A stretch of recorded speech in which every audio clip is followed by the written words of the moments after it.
I'm obviously not surprised at this setting because make it make sense that you spend so much money to buy an iPhone and you still have to buy a mic. So it kind of makes sense that it has an inbuilt mic.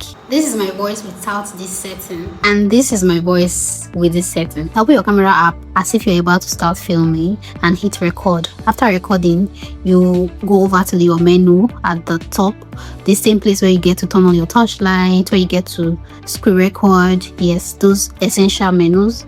You swipe it down and then you see a green button. It's usually active when your camera is on. You're making use of your camera, you make use of the mic. It is usually active. You see it's green there. Click on the green button. Now after clicking on it, you're going to see options. Under mic, you will get to see options like standard, wide spectrum, voice isolation. So the one that does the trick is voice isolation. What this setting does is that it filters your background noise and brings out your voice. But the thing with it is that you will have to be somehow in close proximity with your phone for this to be effective.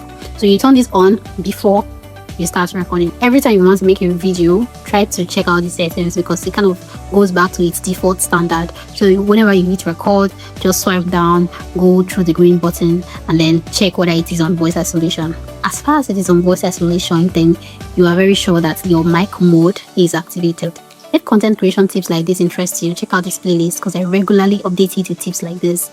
And subscribe so that whenever I update it, you get to be one of the first persons to know.